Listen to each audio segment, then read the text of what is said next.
Hello, जय हिंद, नमस्कार। कैसे हैं आप सब? आशा करते हैं सब अच्छे होंगे, स्वस्थ होंगे, मस्त होंगे और अपनी तैयारी शुरू कर चुके होंगे, तैयारी कर रहे होंगे, धीरे-धीरे पढ़ना शुरू कर चुके होंगे और साथ-साथ अपने असाइनमेंट और जो भी आपको वर्क मिला होगा कॉलेज से रिलेटेड, वो कंप्लीट कर रहे होंगे और धीरे-धीरे अपनी तैयारी शुरू कर रहे होंगे। फर्स्ट सेमेस्टर और थर्ड सेमेस्टर की क्लासेस शुरू हो चुकी हैं चैनल।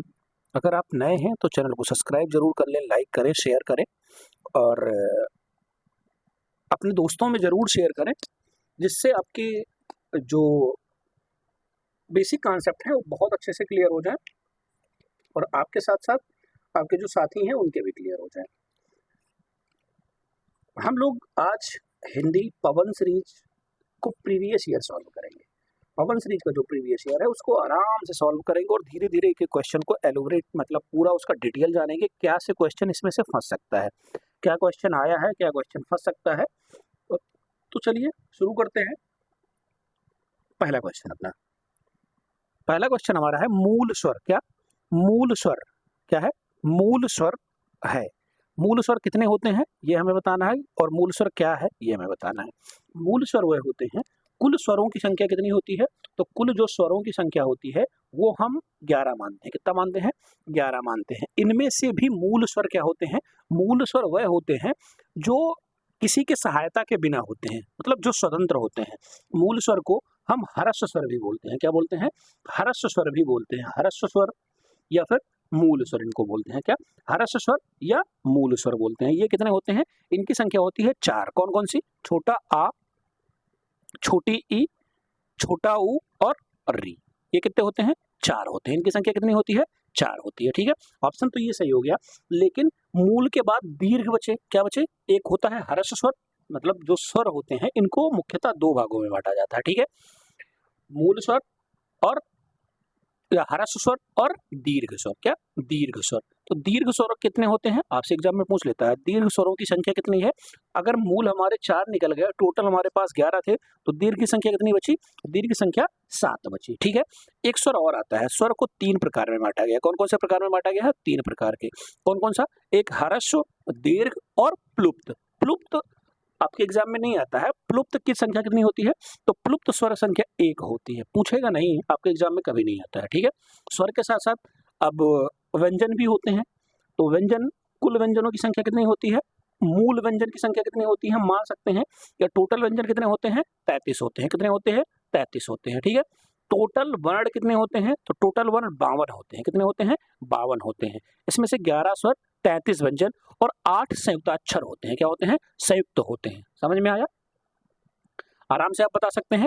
इसमें से व्यंजन में भी एक क्वेश्चन आपसे बहुत पूछता है, स्पर्श व्यंजन की संख्या कितनी होती है? क्या? स्पर्श व्यंजन की संख्या। तो स्पर्श व्यंजन की संख्या होती है आपकी, स्पर्श व्यंजन की संख्या होती है आपकी 25।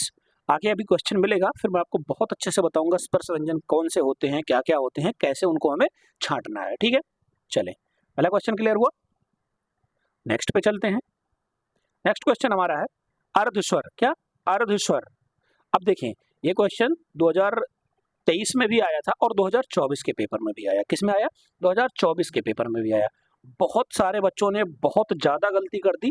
2024, 23, 24 दोनों में आया था। क्या गलती कर दी उन्होंने? जैसे ऑप्शन था 2024 में अंग और आह ऑप्शन था। क्या? अंग और आह ऑप्शन था। अब बच्चे क्या कंफ्यूज हो गए, पता नहीं, समझ में नहीं आया कि उनको लगा कि स्वर ये सब तो व्यंजन होते हैं, या वा रा ला वा, ये सब क्या होते हैं? व्यंजन होते हैं।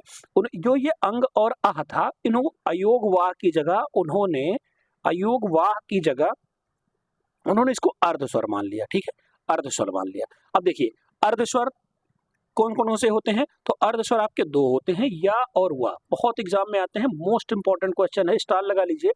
2 साल से लगातार आ रहा है, इस बार हो सकता है 2025 में भी आपके एग्जाम में मिल जाए। समझ में आया? ठीक है, चलिए नेक्स्ट क्वेश्चन। क्वेश्चन नंबर 3 हमारा क्या है? देखिए, महाप्राण और अल्प प्राण। क्या? व्यंजन जो स्पर्श व्यंजन होते हैं या फिर सारे व्यंजन होते हैं, उनको 2 भागों में बांटा गया है। किसमें? एक अल्प प्राण और एक महाप्राण। अल्प प्राण और महाप्राण। अल्प प्राण, देखिए प्राण मतलब क्या होता है? वायु से रिलेटेड है यहाँ। क्या? प्राण मतलब यहाँ वायु से रिलेटेड है। तो अल्प मतलब जिसमें कम जान लगे या कम प्राण लगे उनको अल्प प्राण कहते हैं, जिसमें ज्यादा प्राण लगे उनको महाप्राण कहते हैं। क्या? अल्प प्राण या महाप्राण, दो होते हैं। अब हमें कैसे क्लियर करने हैं कि कौन से अल्प प्राण है और कौन से महाप्राण है। ठीक है, देखिए एक ट्रिक दूंगा, रामबाण ट्रिक रहेगी आपकी, ये कभी ट्रिक कभी खाली नहीं जाएगी, लेकिन ट्रिक बहुत अच्छे से आप देखिएगा, बहुत अच्छे से याद कर लीजिएगा। देखिए पहले हम लोग स्पर्श व्यंजन लिखते हैं, का से लेके मा तक, यानी का खा गा घा अंगा, कावड़, चावड़, टावड़, थावड़ और पावड़। ठीक है, सब लिख लीजिए वर्ड। ओके, अगर आपने ये लिख लिया, अब इसमें आपको पता होना चाहिए कि हमने वर्ड लिखा है तो इसके आगे क्या क्या हो सकता है, यानी का खा गा घा अंगा। क्या? का खा गा घा अंगा। देखिए इससे 2 से 3 चीजें आपकी क्लियर होंगी। ठीक है, इससे 2 से 3 चीजें क्लियर हो जाएंगी आपकी, अल्प प्राण, महाप्राण। और कुछ व्यंजन के बारे में पूछता है, कौन सी ध्वनि है, कंठ ध्वनि है, तालव्य ध्वनि है, दंत ध्वनि है, या फिर मूर्धन्य है, क्या है, ये भी आने वाले क्वेश्चंस में बहुत आराम से क्लियर हो जाएंगे आपके। ठीक है, ये ट्रिक आप 3 से 4 बार जरूर प्रैक्टिस करिएगा, जरूर से जरूर प्रैक्टिस करिएगा। जैसे हमने कहा कावड़, तो कावड़ हम पूरा लिखते हैं, जैसे का, खा, गा, घा और अंगा। ठीक है, ऐसे हम सारे लिख लेंगे, का खा गा घा अंगा। अच्छा, चा छा जा छा यहाँ हो जाएगा हमारा, और टाठा डाढ़ा अड़ा सब हो जाएगा। ठीक है, अब देखिए का को इंग्लिश में क्या लिखते हैं, का को इंग्लिश में के लिखते हैं ना, और खा को क्या लिखते हैं, के एच लिखते हैं, गा को जी लिखते हैं, और घा को जी एच लिखते हैं, अंगा को एन ही मान लेते हैं हम लोग। अब देखिए बहुत सारे लोग आपको इसको नंबरिंग करके बताएंगे, 1 2 3 4 और 5। अब वो आपको क्या बताएंगे कि पहला, तीसरा और पांचवा क्या है, पहला, तीसरा और पांचवा आपका हो जाएगा अल्प प्राण हो जाएगा। क्या हो जाएगा? अल्प प्राण हो जाएगा। दूसरा और चौथा आपका हो जाएगा महाप्राण हो जाएगा।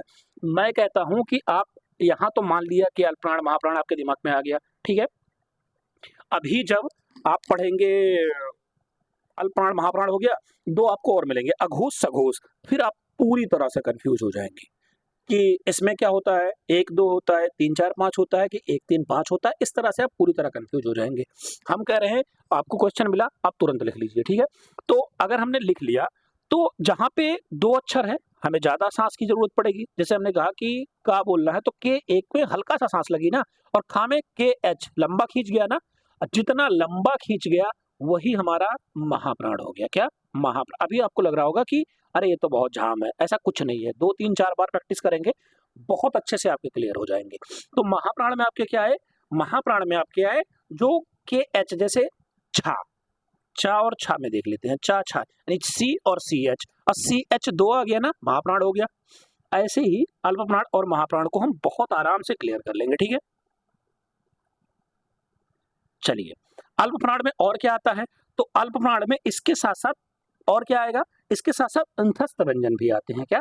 अंतस्थ व्यंजन भी आते हैं। ठीक है, क्या आते हैं? अंतस्थ व्यंजन। अब अंतस्थ व्यंजन आपको पता होना चाहिए कि कौन कौन से होते हैं। तो अंतस्थ व्यंजन आपके होते हैं या, रा, ला और वा, क्या होते हैं? अंतस्थ व्यंजन होते हैं। क्या? या, रा, ला और वा, ये क्या होते हैं? अंतस्थ व्यंजन होते हैं। क्या होते हैं? अंतस्थ व्यंजन हो जाते हैं। ये सब अल्प प्राण में आएंगे। अल्प प्राण में ही आपके स्वर भी आते हैं। क्या आते हैं? स्वर भी आते हैं। अल्प प्राण में क्या क्या आता है, हमने आपको बताया, के जी एन अल्प प्राण हो गया, प्लस अंतस्थ व्यंजन प्लस सारे स्वर। ठीक है, अब महाप्राण में क्या आएगा, महाप्राण में के एच आएगा, उसके बाद सारे ऊष्म व्यंजन आएंगे। क्या आएंगे? ऊष्म व्यंजन जो होते हैं हमारे, ऊष्म व्यंजन कौन कौन से होते हैं? ऊष्म व्यंजन, तो ऊष्म व्यंजन होता है सा, तीनों सा और हा। क्या? तीनों सा और हा, ये क्या होते हैं? ऊष्म व्यंजन होते हैं। ठीक है, ऑप्शन हमारा क्या क्या था, आइए देखते हैं। तो ये अगर आप चाहें तो इसको नोट डाउन कर सकते हैं, या फिर स्क्रीनशॉट ले सकते हैं आप, या फिर एज इट इज पीडीएफ में आपको अपने टेलीग्राम चैनल पे प्रोवाइड करा देते हैं। जो लिखा है यही पीडीएफ आपको टेलीग्राम पे दे देते हैं। ठीक है, तो हमने आपको क्या बताया था कि के, का को क्या लिखेंगे? के लिखेंगे ना, चा को सी लिखेंगे, और अंतस्थ व्यंजन, ये अंतस्थ व्यंजन में आ गया, तो ये सब क्या हो गए? अल्प प्राण हो गए। क्या हो गए? अल्प प्राण हो गए। बचा क्या? हा बचा, तो हा क्या हो गया हमारा? महाप्राण हो गया। समझ में आया? अल्प प्राण क्या हुआ? अल्प प्राण जो एक स्पेलिंग लिखी जाए अल्प प्राण, जिसमें 2 स्पेलिंग हो महाप्राण। समझ में आया? चले, अगर आपको अच्छा लग रहा है तो सब्सक्राइब भी कर लें, शेयर भी कर दें।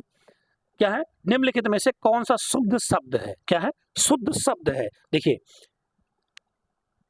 मिष्ठान, पट, क्षेत्र, वानर। अब आपको पता होना चाहिए कि वानर किसका पर्यायवाची होता है, तो वानर बंदर का पर्यायवाची होता है, और आपको पता है ना वानर, वानर ऐसे ही लिखा जाता है। ठीक है, चले नेक्स्ट क्वेश्चन, स्टार लगाइए, मोस्ट इंपॉर्टेंट, आपके हर एग्जाम में आपको मिलेगा कि जंगम का विलोम क्या होता है। तो जंगम का विलोम क्या होता है, स्थावर होता है। क्या होता है, स्थावर होता है। जंगम का विलोम क्या होता है आपका, स्थावर होता है। जंगम का विलोम स्थावर होता है। ठीक है, बहुत इंपॉर्टेंट क्वेश्चन है, बहुत बार एग्जाम में आया है।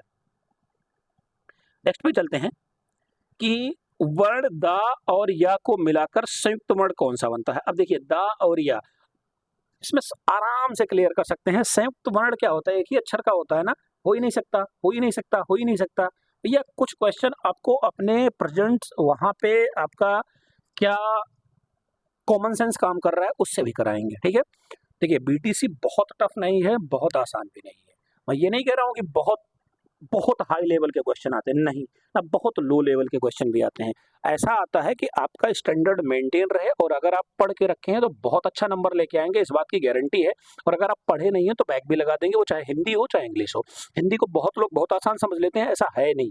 ठीक है, हिंदी बिल्कुल अच्छे लेवल की आती है। ठीक है, चले अगला क्वेश्चन हमारा है, वर्णमाला से आशय क्या है। क्या, वर्णमाला से आशय क्या है। शब्दों का समूह नहीं हो सकता, वर्णों का संकलन नहीं हो सकता, शब्द की रचना नहीं हो सकता।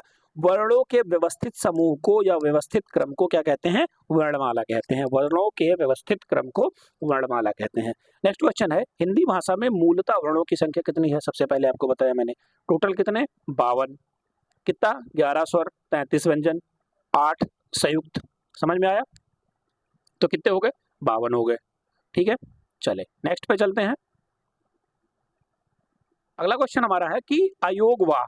अब देखिए, अयोगवाह जब हम आपको अर्धस्वर के बारे में बता रहे थे तभी बताए थे। अयोगवाह क्या क्या होते हैं, तो अंग और आह क्या होते हैं आपके, अयोगवाह होते हैं। ठीक है, इनको विसर्ग भी बोलते हैं। क्या बोलते हैं, इनको विसर्ग भी बोला जाता है। क्यों बोला जाता है, क्योंकि ये विसर्ग की मात्रा देते हैं। जैसे आपने संस्कृत, आप संस्कृत पढ़ेंगे फर्स्ट सेमेस्टर में है, तो आपको विसर्ग हर संस्कृत के लगभग शब्द में लगाना पड़ेगा, तो ये विसर्ग भी होते हैं। ठीक है, विसर्ग होते हैं।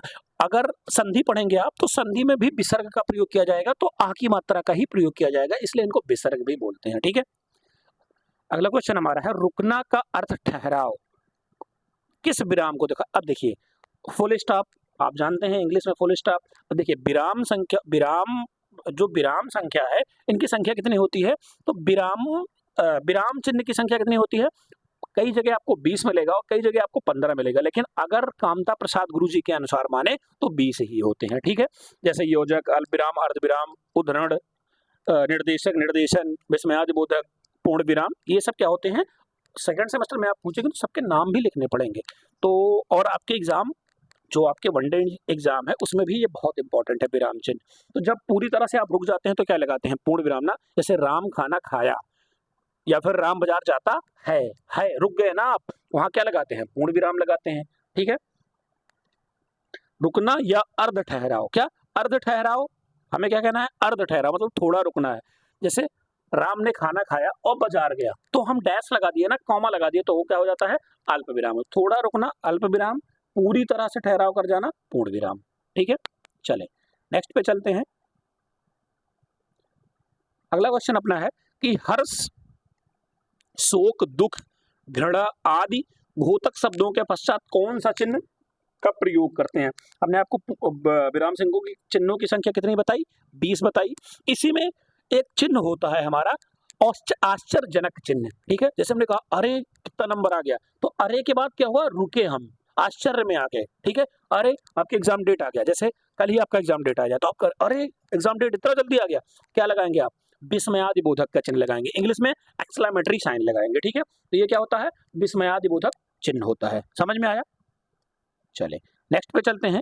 शब्द को संक्षिप्त में लिखने में अपनाया जाता है। क्या, शब्द को संक्षिप्त में लिखना, मतलब कोई शब्द है, आप उसको छोटा लिखना चाहते हैं। क्या, छोटा लिखना चाहते हैं, तो आप क्या लगाएंगे उसमें, पूर्ण विराम तो लगाएंगे नहीं, आप पूर्ण विराम भी नहीं लगाएंगे।